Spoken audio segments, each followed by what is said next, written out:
What up? How you guys doing out there today? This is your boy Roto Beast, and I'm here to present you my NBA core plays for Tuesday, December 18th.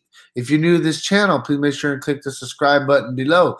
This way you can watch all of my NBA, NFL, and MLB videos. If you haven't went and checked out my website here at dfscheatsheet.com, you're absolutely missing out. We have all the tools to help you compete with the pros day in and day out, including a complete optimizer, tons of content, daily Fanduel and Draftkings cash lineups. Hey, we're truly a one-stop shop for all your DFS needs. So make sure to check out the site, dfscheatsheet.com. So we got a 4-game slate. It's a decent slate. Definitely think it's a little bit more of a GPP slate. But there's some guys that I think if you are playing in cash games, you definitely got to have them in your lineup.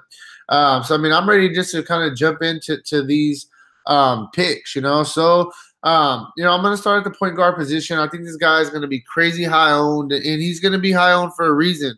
I think you got to start your lineups today with John Wall coming off a monster game going against Atlanta. I'm not chasing the John Wall game where he just went bonkers against the Lakers, but they're shorthanded right now. They traded away his, in essence, backup in Austin Rivers.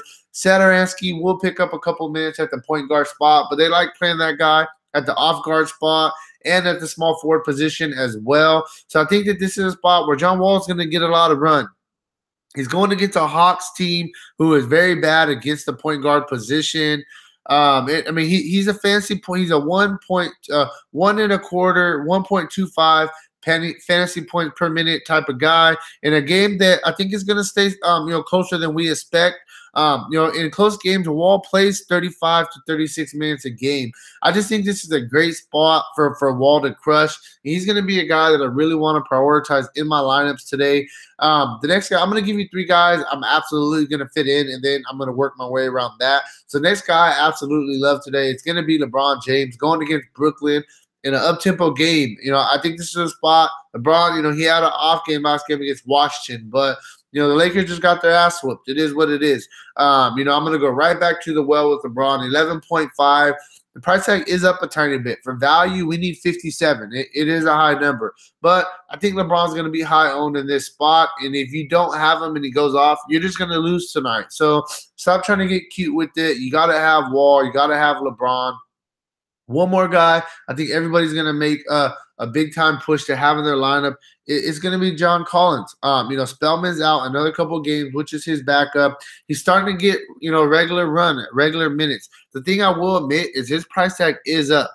But, hey, I understand that the price tag's up, but the guy's been playing very well in the season. His numbers are up tremendously from last season. His usage rate is up 7%. His rebounding rate is up 1.5%. His assist rate is up 6%. And he's actually getting a 0.20 boost point per minute. So last year, for example, he was about a point per minute kind of guy, and now he's almost at a 1.20 point per minute kind of guy. So obviously with the usage, the rebound, assist rates going up, his point per minutes are going to go up. I like him in this spot, 8,200. Like I said, I don't really care about the price, but I think that this is the spot where he could crush, and I'm seeing him everywhere. So I think he is going to be a high-owned guy on this slate. So these are the 3 guys I really am going to prioritize to get in my lineups tonight. And then after this, it's kind of, okay, now what am I going to do next? So there are a couple guys that I'm like, let me give you a couple value guys. I think a lot of people are going to trend towards Satoransky with no Rivers, with no Oubre. And I think this is a spot Satoransky could have a solid game. I think he's going to play, 26 to 30 minutes. I definitely think he is in play.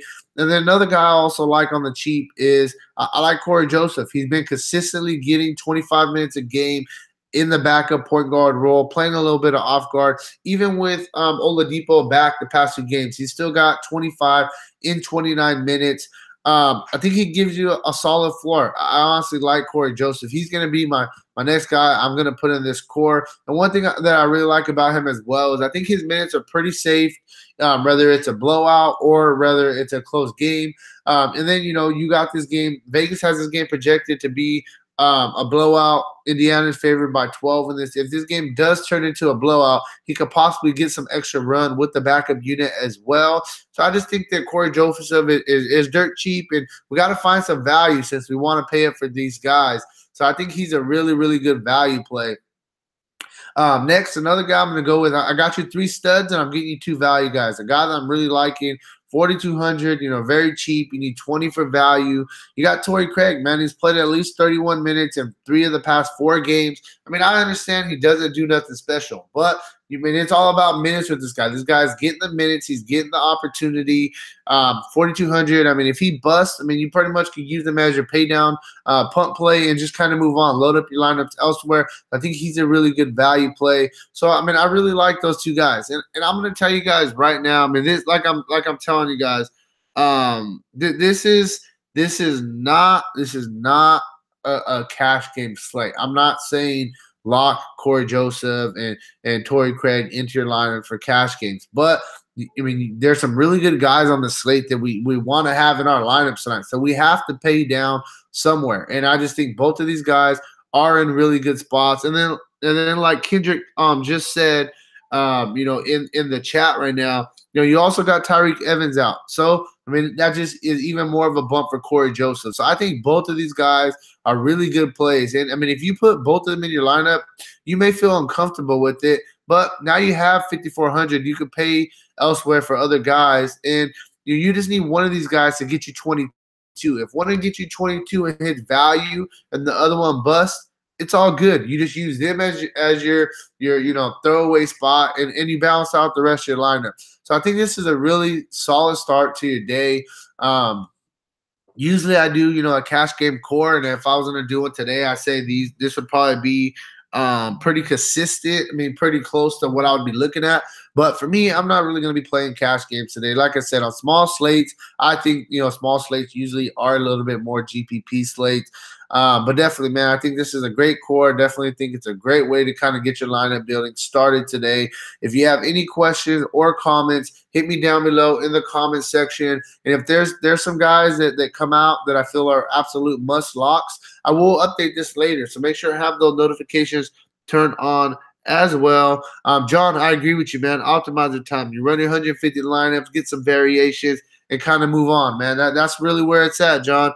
Good call on that. And I just want you guys to notice, I didn't give you, I love Brad. Somebody mentioned it. I love Bradley Beal today, and I love D'Angelo Russell today. I personally still have to decide who I'm going to go with between those 2 guys. So that's kind of why I stayed away from that. It's like, do I want to pay it for Beal, or do I want to save the 1,000 on D'Angelo Russell going against his old team? Love both of those guys. And another thing that we got to really watch for, Hernan Gomez, he's listed as questionable. If we find out that he's out before lock, I definitely think it's a big boost to Monte Morris. And either way, even if Hernan Gomez, does play, I think that Monte Morris definitely still is in play. The guy's been playing very well. He's getting very consistent minutes. He's a guy I could have easily put in my core, and I would have felt very comfortable with it. I will say something right now is I do feel much more comfortable with Monte Morris compared to Torrey Craig.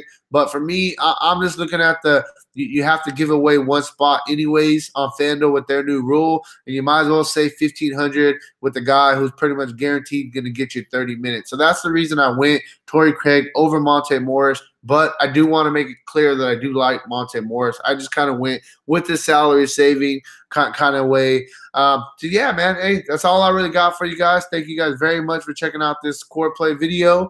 I am going to actually be back at 3 o'clock, so 1 hour from now, kind of doing my NBA Live video. We're going to go through the slate, see if we have any updated news or whatnot. So make sure and check it back for that. 1 hour, 3 p.m. Pacific time. I will be back. So you guys, jump back on here with me, and I'll talk to you guys in a little bit. Make sure, have all your questions ready. This way, when I do jump on at 3 o'clock, I can just jump right into your guys' questions and knock them out. Boom, boom, boom. So, I'll see you guys shortly. Thanks for checking out this video. If you don't come back for the NBA Live segment tonight, good luck on your contest, and thanks very much. Peace out.